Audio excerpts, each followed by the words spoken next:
Good afternoon, I'm Dilek Tuna and you're watching AnewZ. Let's see the headlines. Israel says it will let food into Gaza after announcing a new ground assault.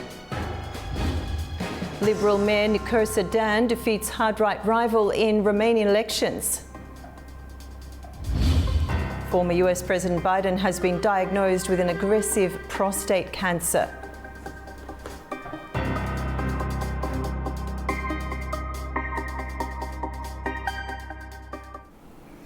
In a policy shift, Israeli Prime Minister Benjamin Netanyahu has announced the resumption of limited humanitarian aid into Gaza, ending a blockade that lasted more than 2 months. This decision comes amid escalating international pressure over the worsening humanitarian crisis in the Strip. Israel has agreed to permit the entry of a basic quantity of food into Gaza to avert a potential famine. That's according to Prime Minister Benjamin Netanyahu's office, which says the move is also intended to support the ongoing military campaign, Operation Gideon's Chariots, aimed at defeating Hamas. We embark upon this operation to achieve every war objective in Gaza, returning the hostages, dismantling Hamas's leadership. We are moving to the next phase of the war, from the might and sword to the chariots of Gideon. The operation is part of the Iron Swords War. During the operation, we will intensify the military control in the Gaza Strip by segmenting the Strip and relocating the population for their own protection. In all areas we'll operate. The statement did not specify the exact timing or mechanisms for the aid delivery. However, reports indicate that distribution will be managed by international aid organizations already operating in Gaza. This decision, after a 10-week blockade, has faced opposition from key members of Netanyahu's far-right coalition, including National Security Minister Itamar Ben-Gvir and Finance Minister Bezalel Smotrich, who have threatened to resign if aid delivery resumes. United Nations agencies have reported worsening humanitarian conditions in the Strip since the blockade's imposition, with the Integrated Food Security Phase classification reporting that about 93% of Gaza's population is experiencing food insecurity, ranging from crisis to catastrophe levels. As the situation continues to deteriorate, international pressure mounts for a resolution to the conflict and the alleviation of the humanitarian crisis in Gaza. And now more on this subject. Joining us from Tel Aviv is Tom Gross, a political analyst, to discuss Israel's ground offensive. Tom, thanks for joining us today. Hello. So Prime Minister Netanyahu's office stated that a basic quantity of food will be allowed in for the local population and that any starvation crisis in the area would jeopardize Israel's ground offensive. So to be clear, how practicable is the attainment of such an objective? Well, last night, as you said, Prime Minister Netanyahu has agreed, as of today, to allow humanitarian and food aid into Gaza because no one wants it to tip over into a kind of starvation situation. The catch-22 for Israel is that Hamas, throughout the war, has used this aid to basically control the population, the Palestinian population, by selling it or depriving it to its political opponents and so on. So from Israel's point of view, yes, it alleviates humanitarian suffering to bring in to allow in aid. On the other hand, it also strengthens Hamas and therefore prolongs this war, which will take longer now for Israel to succeed in. So it's a kind of horrendous catch-22 situation where it's obviously not good for anyone to go hungry, but it's also not good for Palestinians and everybody else for the war to continue either. And how soon will Israel be able to achieve this? Some would say a near impossible task, in particular bearing in mind the plight of the local population, which is a matter of great concern for many, and I presume for Israelis too. Well, there is now a plan in place. They've set up something, the Americans have set up something called the Gaza Humanitarian Foundation, or GHF, and that is going to be operated by private contractors American and others, to distribute food inside Gaza to prevent Hamas controlling food, because food is used as a weapon of war by Hamas as well. And this Gaza Humanitarian Foundation will apparently be ready to operate on May 24, 5 days from now. And the decision to allow in food today will involve the pre-existing methods of UNRWA, the UN agency, which Israel and indeed other more neutral observers say is essentially co-opted into the hands of Hamas. In other words, Hamas control UNRWA either through fear or terror or whatever, and therefore essentially they are controlling humanitarian supplies. Whereas as of May 24th, this new American-backed private contractual company will control aid for the Palestinian civilian population, thereby weakening Hamas. That's the idea. And I might add, a friend sent me a photo from the arrivals desk of Tel Aviv airport yesterday, in which a whole plane load of these private contractors arrived. He sent me a photo of what looked like some pretty tough-looking guys aged in their 20s and 30s. Okay, Tom. One last question. Would you say it's a strategic concession by Netanyahu or a response to mounting international condemnation? Well, it's both. There's a lot of opposition from even within his own party saying, look, this war's been going on 20 months. It's very simple. Either Israel wins the war or it doesn't. If it doesn't win the war, then although Hamas have been gravely weakened, they will rebuild, they will reassert control over Gaza, and there will almost certainly be another war down the line. So it's an impossible situation where no one wants this horrible war to continue, but, including the population of Gaza, there are more and more demonstrations against Hamas rule. Hardly anyone wants Hamas to rule, and it's a question of whether Israel can win the war. They can militarily, but they've got to fight stronger. That's the feeling, to actually win it. It's not that they're lacking arms, it's that they have been careful to try and avoid civilian casualties. Obviously, they've not succeeded in all respects, but the more care they are to not to hit civilians, the more that Hamas shoots at Israel from inside civilian infrastructure, the harder it is to win the war. And it's a terrible thing. And if I can just say one more point, which I really said throughout the war, every other war, civilians were allowed to get out of harm's way. In the Ukraine war, millions of people fled to Poland and other neighboring countries. In Syria, they fled to Turkey and to Lebanon and Jordan and Germany. In Mosul, when America and Britain were taking on ISIS, the population was allowed to get out of the way. It is the entire world's responsibility, or rather complicity, not to allow Palestinian civilians to seek shelter, let's say, on the Egyptian-Israeli border. In other words, they are being kept on a battlefield because the world, particularly the Arab world that could take some Palestinians that hasn't, temporarily, have not given refuge. They've forced civilians to stay on the battlefield. And can you imagine the international outcry if, in Ukraine, no Ukrainian civilians were allowed to leave the heat of the battle? It's a horrendous situation, and I wish the world, yes, put pressure on Israel, yes, put pressure on Hamas's allies like Qatar, but also put pressure on Egypt and other countries to give temporary shelter to Palestinians so that they're not in harm's way as the war continues. Okay, Tom, thank you so much for joining us on the program today. Thank you. It was an unexpected result in Romania's presidential election on Sunday. According to preliminary results, with 98% of the votes counted, pro-European Union Bucharest Mayor Nicolae Dan has gained 54% of the vote, taking the lead over his hard-right rival, George Simeon, who received 46%. Romania's centrist Bucharest Mayor Nicolae Dan has won a surprise victory in the presidential election over the leader of the far-right Alliance for the Union of Romanians party, George Simeon, Voter turnout was the highest in 25 years, with more than 11 million Romanians voting on Sunday.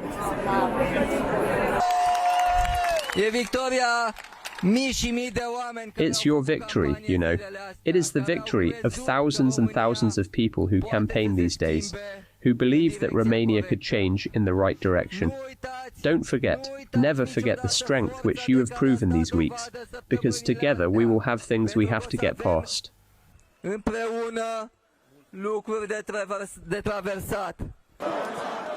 55-year-old had campaigned on fighting corruption, supporting Ukraine and maintaining ties with the European Union and NATO.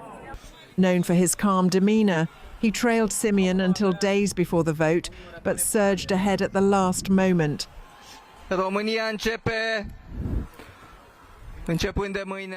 Romania starts a new phase tomorrow, and it needs each of you. It needs specialists to get involved in different public policies. It needs people in civil society. It needs new people in politics. And as you have proven that you can do this campaign, please continue to be active for Romania.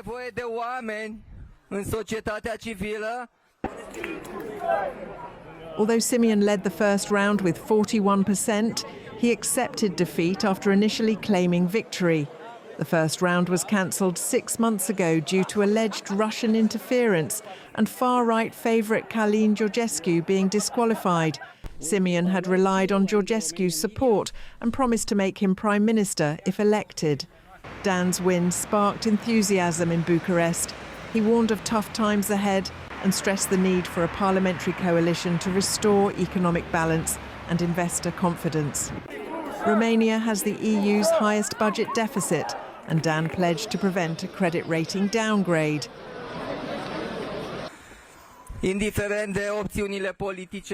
We have to build a Romania together. Regardless of the political options, we have to build a Romania together with the Romanians in Romania. We have to build a Romania together with the Romanians in the diaspora. We have to build a Romania with the Romanians in Bessarabia, Moldova, and the other territories around Romania.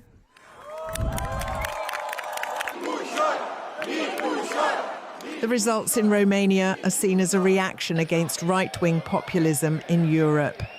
Analysts warned that a Simeon victory could have isolated Romania from its international allies, destabilise NATO's eastern flank and reduce economic investments. Had he won, Simeon might have formed a new alliance with Hungary's Prime Minister Viktor Orban and Slovakia's Prime Minister Robert Fico. In Poland's presidential election, Liberal Mayor Rafał Trzaskowski leads with 31.1% and will face Conservative Karol Nawrocki, who has 29.1% in the second round on June the 1st. Official results will be announced later on Monday.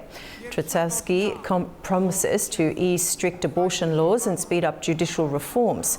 Right-wing candidates Sławomir Mencen and Grzegorz Braun did better than expected, which may weaken Trzaskowski's support. Mencen's voters might back Nawrocki or stay home. Braun has caused concern with his anti-Semitic statements. Portugal's centre-right Democratic Alliance party has won early elections but fell short of a majority, with socialists and far-right Chega party close behind. Prime Minister Luis Montenegro said he has a clear mandate but ruled out deals with Chega, blaming socialists for blocking a coalition. The vote followed Montenegro's government losing a confidence vote amid family business allegations, which he denies. AD led with more than 32%, Chega rose to 22.6%, and socialists fell to 23.4%. Montenegro must now seek support from other parties individually.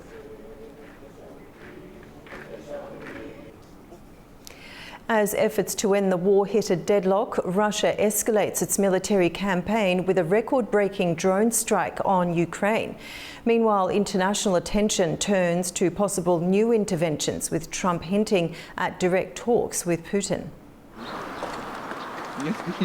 A massive overnight drone attack by Russia killed a 28-year-old woman and injured at least 3 others, including a young child, in the Kiev region.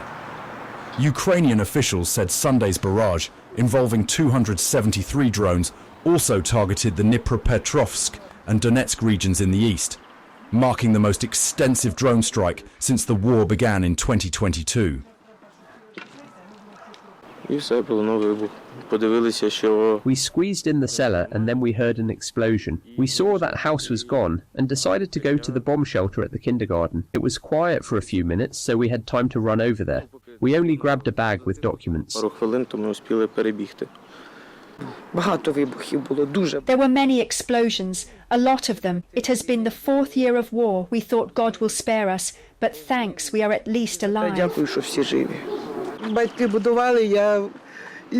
My parents built the house. I lived here when I first went to school. I've been living here my entire life until now. Now I have no roof over my head.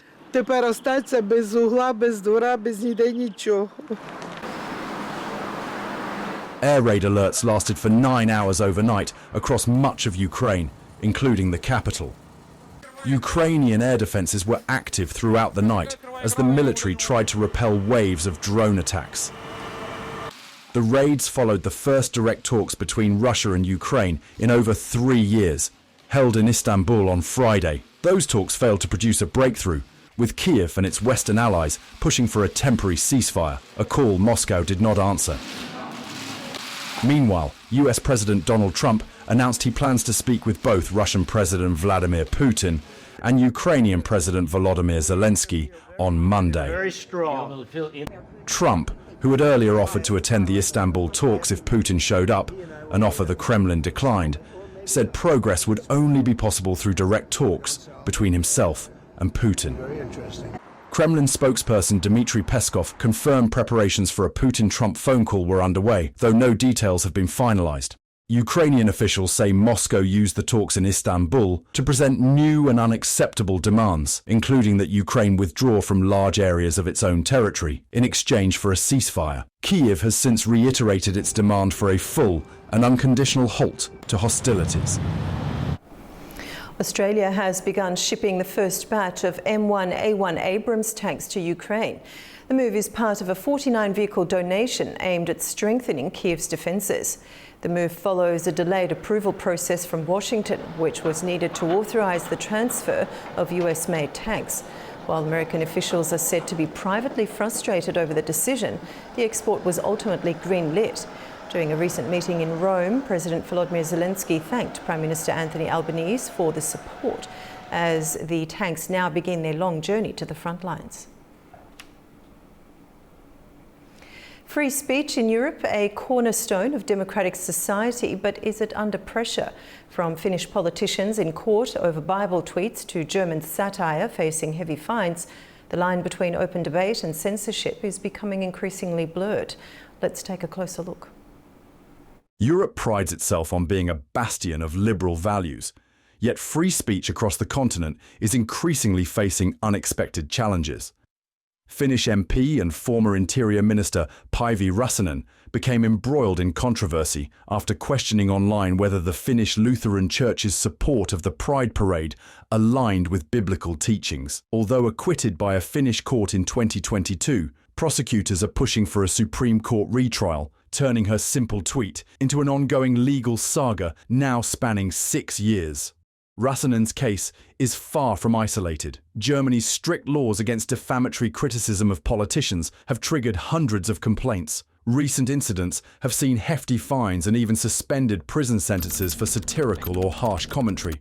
Meanwhile, in France, a pensioner who publicly insulted President Emmanuel Macron was ordered to attend a civic awareness course to avoid further charges. Adding to the complexity, new EU rules under the Digital Services Act are requiring online platforms to actively guard against content that might negatively influence civic discourse, a term critics argue is dangerously vague. Denmark has reintroduced laws protecting religious texts, criminalizing their disrespectful treatment after controversies involving Quran burnings sparked international tensions. Authorities maintain such regulations are necessary for societal harmony, but many Europeans increasingly feel constrained. In Germany, fewer than half the population now believe they can freely express their opinions, down dramatically from 80% in 1990. Europe's challenge is balancing respect with openness, navigating a cultural landscape that grows more sensitive and complex by the day. The United Kingdom and European Union say they've reached a tentative agreement on defence and security, fisheries and youth mobility. The announcement came ahead of a EU-UK summit happening in London on Monday. According to officials, representatives of the 27 members of the bloc have received a document of a common understanding between Britain and the EU. UK's Prime Minister Keir Starmer says the agreement is a reset in UK-EU relations after Brexit in 2020. This includes a 12-year extension of EU fishing access to British waters, lasting until 2038. However, the Tories argue it compromises British sovereignty and fishing rights. Thousands of people, including dozens of world leaders, gathered in St. Peter's Square in the Vatican, where the inauguration of Pope Leo XIV was held. Tens of thousands of excited faithful gathered in St. Peter's Square in Vatican for the inauguration of the first American to head the global Catholic Church, Pope Leo XIV. Leo, who was elected in a conclave that ended on May 8th, was officially installed as the new leader of the world's 1.4 billion Roman Catholics at an outdoor mass. The 267th pontiff was welcomed by cheers as he greeted and blessed the crowds from the Pope Mobile. His inauguration has been met with support from Catholics who have expressed their excitement. It's a great honor for God to choose and to bless the choice of the cardinals of a cardinal from America. So for me, it's exciting. We're all very happy for Peter's successor in the church and very, very happy enjoying Rome, enjoying the new Pope, the love for the church and all the wonderful people here. We're very happy. World leaders were also in attendance for the inauguration, including European Commission President Ursula von der Leyen, Canadian Prime Minister Mark Carney and German Chancellor Friedrich Merz. US Vice President J.D. Vance and Ukrainian President Volodymyr Zelensky also met with the newly inaugurated Pope, who showed concern for the war in Gaza and Ukraine. In the joy of faith and communion, we cannot forget our brothers and sisters who suffer from the wars. In Gaza, children, families, elderly survivors are starving. In Myanmar, new hostilities have claimed innocent young lives. The martyred Ukraine finally awaits negotiations for a just and lasting peace. Leo XIV, whose first words to the crowds in St. Peter's Square were, "Peace be with all of you," has already pledged to make every effort for peace and offered the Vatican as a mediator in global conflicts. Former US President Joe Biden has been diagnosed with an aggressive hormone-sensitive prostate cancer that has metastasized to his bones. Biden, who left office in January, was diagnosed on Friday after he saw a doctor last week for urinary symptoms. The cancer is a more aggressive form of the disease, characterised by a Gleason score of 9 out of 10. This means his illness is classified as high grade and the cancer cells could spread quickly. Biden and his family are said to be reviewing treatment options. His office added that the cancer was hormone sensitive, meaning it could likely be managed. Leaders across the political spectrum, including US President Trump, have expressed their support for Biden. US President Donald Trump's tax cut bill cleared the House Budget Committee in a tight 17-16 vote on Sunday, after days of Republican infighting. The bill extends Trump's 2017 tax cuts but includes controversial Medicaid cuts and repeals green energy credits. Analysts say it could add up to $5 trillion to the national debt and lead to more than 13 million Americans losing healthcare coverage. The bill will now head to the full House for a vote later this week.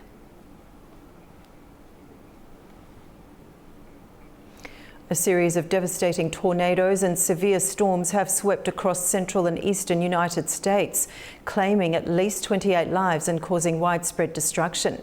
Kentucky was the hardest hit on Sunday, with at least 19 deaths. The National Weather Service confirmed there were more than 40 tornadoes, which left hundreds of thousands without power and destroyed homes and infrastructure. Residents say they're bracing themselves for additional severe weather in the coming days.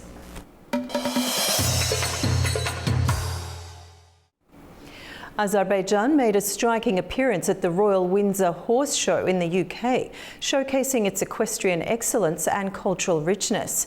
From a powerful cavalry display to gifting royal-worthy artworks, the country stood out on every front.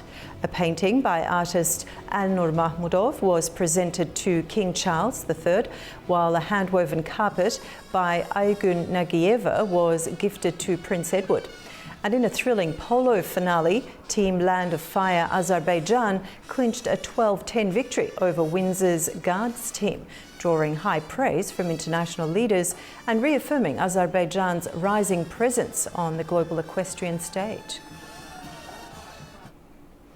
A delegation from the Islamic Republic of Iran, led by the head of the contingent participating in the joint AnewZ 2025 exercises, along with other participants, has arrived in Azerbaijan. A meeting was held between the exercise commanders of both countries and other high-level members. During the meeting, a briefing was presented on the purpose of the exercise, the scenario, the area where it will be conducted, the preparation process, safety rules, and the tasks to be carried out at various stages. The joint AnewZ 2025 exercise will continue in liberated territories of Azerbaijan until May 21st. Azerbaijan's Special Representative on Climate Issues, Mukhtar Babayev, is set to attend the Astana International Forum on the 29th of May in Kazakhstan's capital, Astana. This year's theme is Uniting Minds for a Better Future.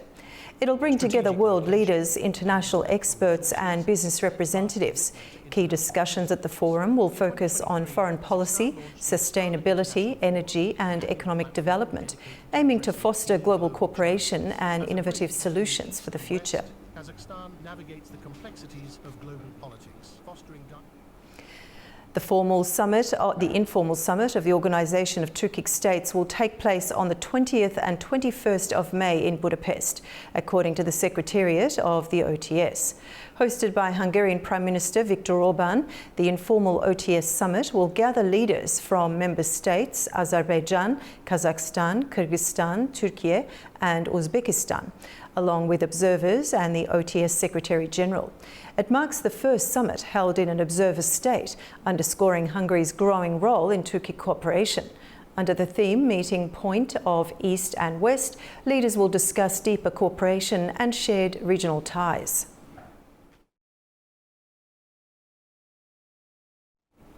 Turkey is set to import its first indigenous developed jet trainer, the Hürjet, to Spain after signing a memorandum of understanding in Madrid. The light combat aircraft is manufactured by Turkish aerospace industries, and Turkish authorities say this agreement marks a memorable moment for the country's aviation. Turkey's indigenous supersonic advanced jet trainer, Hürjet, has been selected by the Spanish Air Force, beating American and Italian rivals.